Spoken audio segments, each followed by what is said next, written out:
What's up, friends, family, my people? I told you this would be the most important video I ever make. I told you I'm coming with the bangers.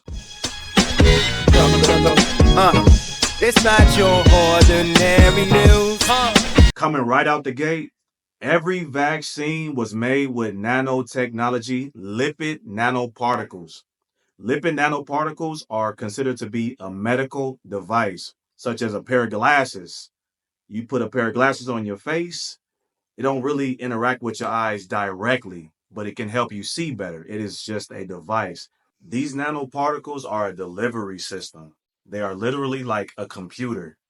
The mRNA is like the software that you could put onto a computer. About 2 years ago, they literally had to change the classification of what they were calling these shots of a vaccine to a gene therapy. They are now classified as gene therapy. Let's take a look at Dr. John Campbell and see what he says about this. But the thing is, this DNA is packaged into the lipid nanoparticles.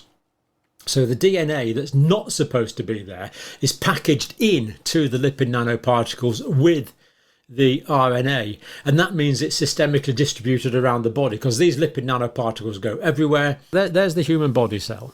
I did draw this on the last thing, but I'll just explain it again if you missed it. So there's the human body cells with a nucleus there, and that's the human body cell. Now, these membranes are what we call phospholipid bilayers. So they're basically made up of fatty material. And of course, the lipid nanoparticle, lipid, of course, they're fatty. So these lipid nanoparticles come into the body. Now, we were told that these lipid nanoparticles only stayed at the site of the injection. We now know that is wrong. These are systemically distributed. They go all around the body. So these can potentially come into contact with cells anywhere in the body, these lipid nanoparticles, but particularly because they're initially in the blood, they're going to come into contact with the vascular endothelium, the lining of the blood vessels, whether that's through the heart, through the brain, through the liver, through the kidneys, wherever that is. And the risk here, what's happening is these lipid nanoparticles. Now, we know the lipid nanoparticles contain RNA. So there's RNA in here. Now, in a sense, that's what's supposed to be in there because they're RNA vaccines. So that's supposed to be in there. Although we now believe there's really big issues with that as well. But ignoring that, the design spec says that's supposed to be in there. But when these lipid nanoparticles come into contact with the cell membrane here, they come into contact, then what happens is, because they're both fats, they just merge in together and become one.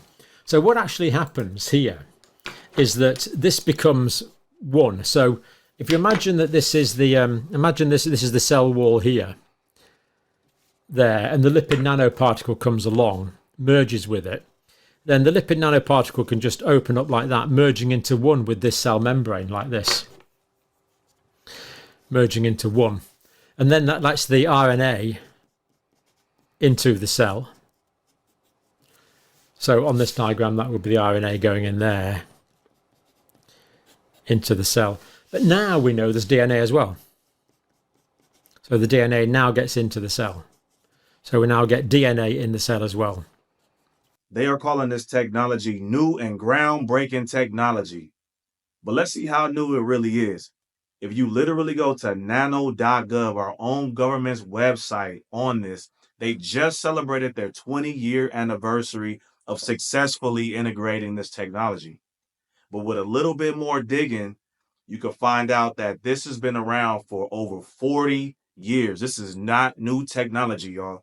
The CDC straight lied to everybody's face. They said that the shots will be put into the arm and it's going to stay localized to the shot location, meaning that it will not travel throughout the body. They literally lied. What we now know is that these injections, this gene therapy, is free flowing throughout the whole body. If you look at CDC's own website, they let us know that this is neither new technology and that it is integrating with your DNA. It is integrating with your genome. It is integrating with you. Pfizer and our government, our Department of Defense, literally have a partnership. Go to your browser and don't use Google. Google is not a real search browser. You need a real browser. Go to yandex.com. That's yandex.com and type this search code in. This is the partnership between Pfizer and the Department of Justice. Our Department of Justice already knew they were putting this nanotechnology within the vaccines. That is the vaccine. It is this nanotechnology. Type this in 21 USC 351 A2B. This is the code that they told them. And basically, in the nutshell, they just told them, make sure that you are using these nanoparticles properly. Make sure that they are clean nanoparticles. Make sure that they are clean devices when you are putting them into these syringes. You can look it up yourself, y'all. I told you I'm coming with the receipts. I'm exposing. I'm like I'm like Cat Williams. I'm exposing everybody this year, man. What all these vaccine companies have in common is they share the same Chinese vendor. They go to the same Chinese code supplier or code generator. Because remember, the nanotechnology is just a delivery box that integrates into the body. But this computer still needs to be coded. And that's where the mRNA comes from. They're made by a company called Sinopeg, which is SNO, PEG, and they're located in China. Now, how did I find this out? Well, if you take a look at the Pfizer EUA filing, they list the 4 lipids. They have 2 lipids, each of which have 4 lipids in them in there. And so does Moderna. And Moderna's is called a material safety data sheet. This is what they use in industrial products. And it has a CAS number, and theirs is SM102 for Moderna. And then if you go to Pfizer's filing with the UK, the 2 lipids that are in there are called ALC0315 and ALC0159. What do we recognize that's going on right now? Well, stroke is on the rise, right? Heart attacks are on the rise. Cancers are on the rise.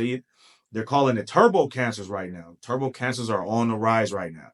So we need to know what's in these vaccines. We need to know what's in these gene therapies. We need to know because it's affecting everybody. They don't deserve protection from this when it's affecting everybody's life like this. Gene therapy was and always have been illegal. But during COVID, the FDA put through all these rush orders.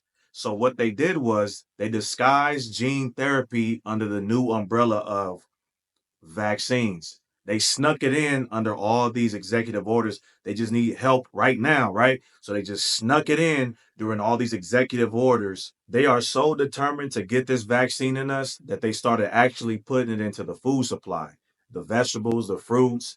And now they have a company called CRISPR. CRISPR is a company that makes edible vaccines, which means they are going after the livestock right now. They are injecting the cows, they are injecting the pigs. It's basically transferable vaccines. So how are they going to keep track of who's eating what? How much vaccine is safe for you to take in if they put it into the food supply, right? Are they going to start labeling the food supply with prescriptions? Are you going to need a prescription to buy a steak? What are they going to do? Well, actually, I know it sounds funny, but they actually having these conversations right now on Congress floor. Should they have to even label the food that's been vaccinated with this vaccine or this gene therapy that they want us to have so bad? They're literally having conversations about hiding this in our food supply and not being responsible for letting us know what we eating.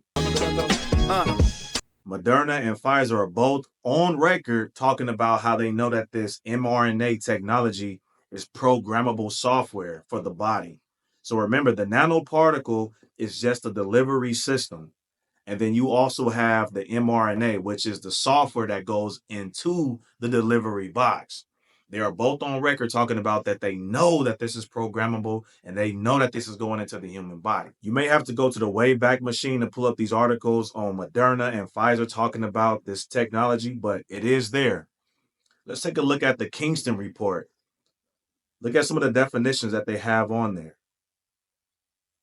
They know that this technology infiltrates your cells. It hijacks your messaging center of your cells. It reprograms your cell with the mRNA. Remember, the M stands for messenger. So it literally changes the cell's message that it puts out for your body, even the spike protein. Remember, the spike protein is also what they're calling the clot. There's a long list of adverse effects that this gene therapy is having on the population right now. But if you go to the CDC's website and look for that adverse reaction, they are no longer updating that website. Also, they stopped updating their excess death website. They just completely shut down that website and they're not even updating no more because you can see the spike starting to go up after all these gene therapies started to be released on the population. So if you go to the CDC's website right now, they are no longer updating that website. It's just archived. So what I'm going to do for you right now is I'm going to point out two of these adverse effects that this gene therapy is having. So remember, John Campbell brought up SV40. SV40 is a tumor promoter. It's telling your body to promote tumors with the SV40. But let's take a look at a second one. This one is called P53, gene suppression. P53 is a key protein that allows cells to initiate apoptosis. Specifically, P53 can bind to genes that code for apoptotic proteins and initiate apoptosis when it is needed. Blocking the function of P53 would block apoptosis and allow a cell with damaged DNA to continue into the cell cycle and replicate when the P53 protein would have otherwise stopped the cell from replicating and could have even caused apoptosis of the cell. Thus, cells can become cancerous by living longer than they were supposed to, and these cells that should have died are instead making numerous copies of themselves through unregulated replication in the cell cycle. Now, if you think they actually accidentally turned off your tumor blocker and then accidentally turned on your tumor promoter, you need your head checked. And the FDA literally said they are not looking at this mRNA that's getting put into these nanoparticles, meaning the FDA said they are not looking at the software that's being put into these hardware devices that's being put into our bodies. Why wouldn't they want to know what's in that?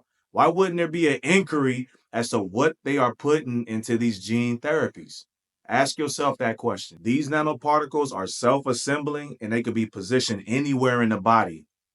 How? Because once they're injected, they're free flowing. They have a free ride around anywhere in the body. And wherever these nanoparticles land, they burrow into the cell that they are next to and they start expressing the mRNA software code that they're injected with or they are programmed with. So they are literally getting into your vital organs. They got the ability to get into your lungs. They got the ability to get into your brain. They got the ability to get into anywhere they want to and start expressing whatever message they are encoded with. These nanotechnologies communicate with 6G technology. They communicate and then they start to self-assemble. When they assemble, sometimes they can block passages in the flow of blood. And that's why this vaccine has also been given the name the clot shot. It's literally the nanoparticles creating a blockage in the passage of blood. If you haven't heard, there's a new pathology that embalmers are finding in these dead bodies. Like I said, in my line of work, I'm in communication with a lot of embalmers. And what's taking place right now, I'll let you know. I told you I'm exposing these people. That's it. I'm done with these people. I'm exposing them. So it's taking the embalmers twice as long to embalm the body because they keep running into blockages and they keep running into obstructions. So when they are pumping formaldehyde into these bodies, usually they find a good spot and they put the formaldehyde in and then they can circulate through the whole body. But since these bodies are being found with so much of these white clots, and remember the white clot is just the nanoparticle. It is considered to be a new pathology. They've never seen it before. So ask yourself this, if they've never seen it before, how come it's not being blasted out on the news? Well, it's because the average person is not meant to know what's going on right now. Y'all not meant to know this information. I'm going to speak up for all of us. So just an overall review, these embalmers, they have to put the apparatus in to put the formaldehyde into the bodies to get the bodies ready for the funeral, right? And they used to knock it out in a certain amount of time.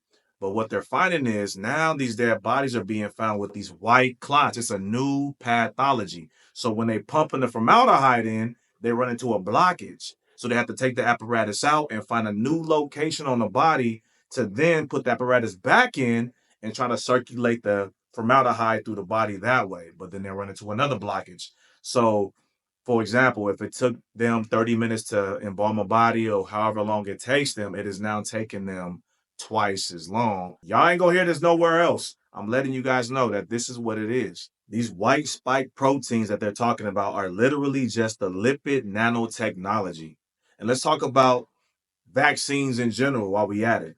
Did you know when they inject you with this dead virus or this dead bacteria and your body tries to come up with a response to it, it's actually depleting your vitamin D levels? So that means if your vitamin D levels are not where they need to be and they inject you with a vaccine, whether it's the seasonal or the annual, whatever one it is, if they inject you and your vitamin D levels are not where they need to be, it will only make you sicker because your body is trying to come up and conjure up a immune response to this thing.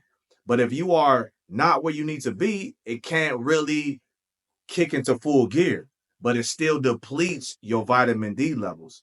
So not only is it depleting your vitamin D levels, it may not kick on at all, but still deplete your vitamin D levels. So ask yourself this: how many times did they check your vitamin D levels before they injected you with this COVID-19 vaccine? Because they ain't checked me at all. How many times did they check your vitamin D levels when they gave you this booster shot? Because they ain't checked me at all, right? How many times they check your kids or your parents or your family? How many times did they check your vitamin D levels? Because it ain't going to work if they don't know your vitamin D levels, right? How many times they check you for what you are allergic to as a person? Think about it, y'all. I'm bringing this up because just the other day, they just approved the bird flu vaccine and they just funded it for over $500 million, right? And like I said, in my line of work, I'm in medical facilities. So I see these unsuspecting people going in, getting this gene therapy without realizing they're getting injected with technology, with nanoparticle technology. They gaslit everybody and said, oh, that's far-fetched. What do you mean nanoparticle? Like, what are you talking about? Some kind of microchip, blah, blah, blah, blah. Look it up. This is technology that is over 40 years old. This is not some crazy conspiracy theory or nothing like that. We got to call it out. I'm literally in communication with a few people who are fighting cancer, and thankfully they are beating it. But we got to understand what's going on in this world right now. So don't be surprised if they start coming out with vaccines for everything, right? Vaccines for cancer, vaccines for this ailment, vaccines for this disease. But at the end of the day, it might be all rooted in the mRNA because they're trying to say that that's the one-stop shot. And they're just going to put a different disease at the end of that. But at the end of the day, it's the same nanotechnology. So let's get to the good news. The good news is, so you can detox with something called natto carnase.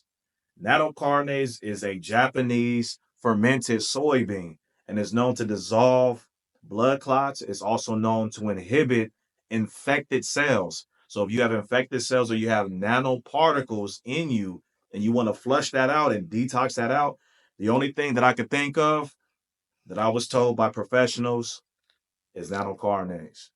And with that being said, thank you, friends, family, my people. I've been digging into this for a couple of years. I wanted to make sure I had all the receipts. I wanted to make sure I had it all right for you. I did the hard work, but still, don't take my word for it. Look it up yourself.